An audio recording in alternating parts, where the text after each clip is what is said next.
Hey everyone, you're watching a physio named Jonah, that's this guy, where today's episode is brought to us by the Home Depot. The Home Depot! I'm loving it. Nicole and I are currently in the middle of moving to Sudbury, Ontario, and I recently sold our couch on Kijiji, which is why I'm sitting on the floor in front of all of these wonderful uniform boxes.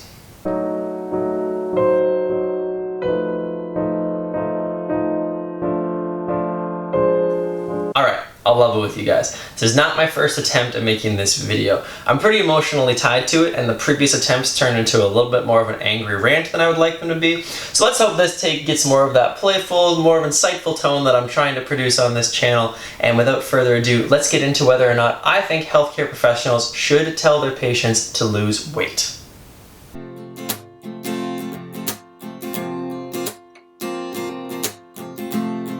Let's get things straight here right off the top. I don't think that in most situations, most healthcare professionals should tell their patients to simply lose weight.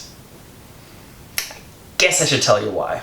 There's a reason that it probably sounds strange for a healthcare professional to say that, and it's because we're all very aware of the benefits of weight loss already. I mean, cardiovascular benefits, the decreased risk of diseases, all sorts of conditions. They're already so well hammered into us that I honestly don't feel I need to list the benefits of weight loss here. So if it's already so widely accepted that weight loss is beneficial for health, why would I say healthcare professionals shouldn't be telling their patients to lose weight? Normally patients are coming to their healthcare practitioner for a solution to a problem. Right? In the world of physiotherapy, for me, this is usually I'm in pain or it hurts when I do this. How can it not hurt when I do that? Or how can I not be in pain anymore? Big issue then with as a healthcare practitioner telling someone to lose weight is that you are giving them something that is entirely focused on an outcome for them to achieve, right? That outcome being go lose weight. So to give an example to kind of clarify, if someone comes to me with knee pain, and the solution that I provide them with is lose weight and your knee pain will get better, I've now given them an outcome which introduces many new problems as the solution. In order for that patient to lose weight and achieve that outcome, they're going to have to manipulate many variables to achieve that outcome, right? You have to think about exercise, diet, and overall lifestyle changes. Here's where the problems come in. How much should I exercise? What kind of exercise should I be doing? How much intensity of exercise should I be doing? Is more intense better? Should I be doing as much exercise as I can possibly do to burn as many calories as possible? What if this exercise makes my knee pain worse? That doesn't even include all the diet problems. Should I be eating less? Should I be eating less of some things and more of others? Are these fad diets something I should be following? If I eat way less, will that get me to my goal faster? I bring this up to highlight the difficulties and dangers of assigning weight loss as an outcome. If we think about how many variables there are within the world of exercise as well as diet, and then how these things are going to work together, the difficulty can become trying to discern which variables do I go after, and then how do I tackle them. The danger can come in because now we've set weight loss as an outcome or solution to the patient's problem, which can then mean that it's in the patient's best interest to accomplish that outcome as quickly as possible, to achieve their solution as quickly as possible, right? If someone believes that their pain is because they are overweight, why not try all these different radical, potentially dangerous, really intense diets and exercise programs to potentially achieve their solution or outcome faster? Because that's going to give them what they want, that decrease in pain. We now know as a medical community that the pain experience is much more complicated than just, ooh, something is damaged, that hurts, ouch, that hurts, my brain feels that. There are sociological, emotional, psychological, as well as the biological factors that all make up the experience someone has with pain. Linking to that, weight loss and weight status are already incredibly charged topics in our very shallow society, which tends to romanticize and idealize certain body types and certain body shapes while looking down upon and shaming others. I think there are some really good and uplifting body positivity movements out there, However, I do not think I'd be alone in saying that we still have a fairly long way to go overall.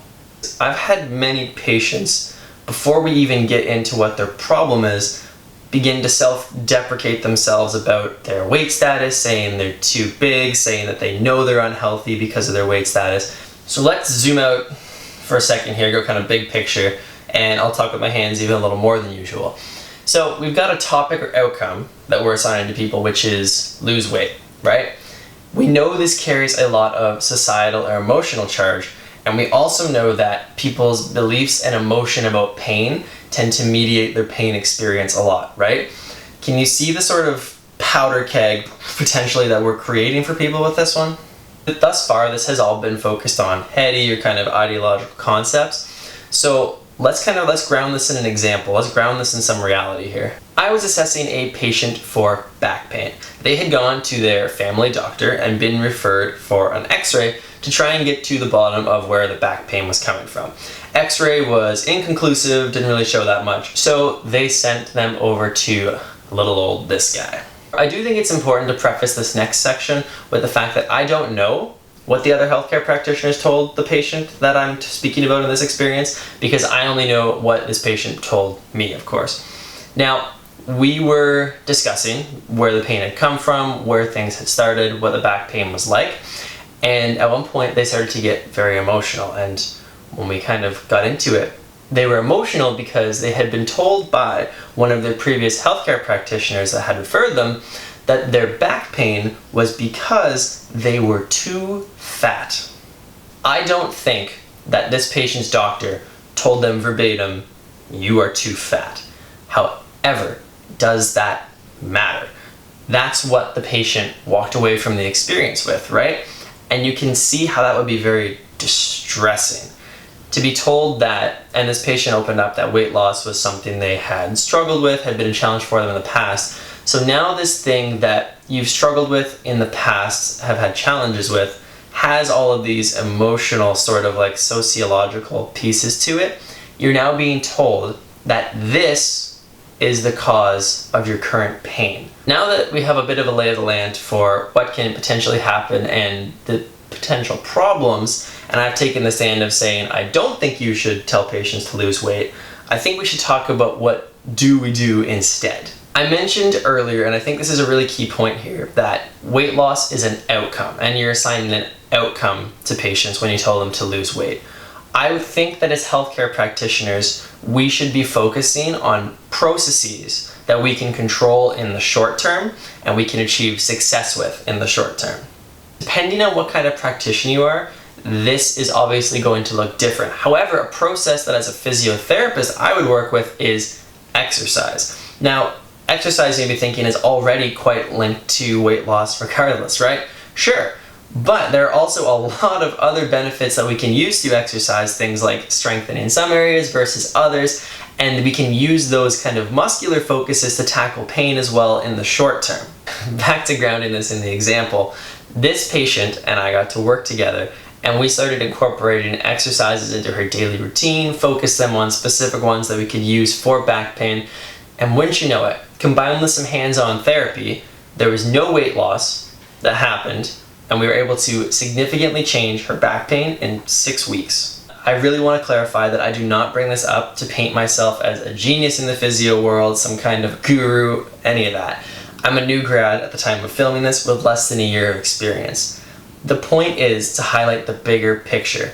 Weight loss is a very, very big outcome to assign to a patient. And I think that there are quite often more positive process-oriented changes we can implement. Now, process-oriented changes can be things like just increasing our overall activity during the week. It can be just getting more comfortable with an exercise routine. It can be starting to focus on more nutrient-dense foods that are going to fuel the body. It can be starting to become more in tune with your hunger cues. Even these are challenging in and of themselves, but they are smaller, more process-oriented changes that we can implement in the short term right away without assigning a long-term, very complex outcome to our patient where they can absolutely drown in all of the different variables that are out there. Let's also recognize, and I think this is a big point here that I probably hit too far at the end, that making positive changes in your exercise time as well as your diet are going to have positive changes in your life beyond simply weight loss. Higher cardiovascular health, muscular strength, better sleep, better mental health, all of these things come along with more exercise and improving your diet, and they may not have anything to do with weight loss. Health is so much more than just a number on a scale. And if you just prescribe weight loss, patients may think that if they're not losing weight, they're not getting all of these other excellent benefits from increasing their exercise and improving their diet. You may be negatively influencing their mental state by assigning it as it's a sociological and emotionally very charged topic, which may honestly be missing the more important pieces about improving somebody's health and fitness. Oh my gosh, that was a big video to film in front of some boxes. Alright guys, that will do it for today's video. Just a reminder, no matter what the lawyers say, this video was brought to you by the Home Depot. The Home Depot moving boxes. Bet you can't eat just one. And go ahead and drop your thoughts in the comments section below. Again, as I've mentioned a few times, I know this is a pretty charged topic, so go ahead and comment whether you agree with me, disagree with me, that's totally fine. I'm totally happy to engage in a conversation. Go ahead and hit that subscribe button if you enjoyed the video and you want to see more content like this, other kind of physiotherapy world things I talk about. Next video may or may not be in front of these boxes. We'll see where we're at in the moving process, see if we're at our new place. Anyway, it seems fitting with this video more than others. As always guys, move your body, have a laugh today, and I will see you at the next video. The Home Depot moving boxes, fresh to the last slice. The quicker picker-upper. That kind of works. Got the Home Depot moving boxes? Grab life by the horns. Built Home Depot tough.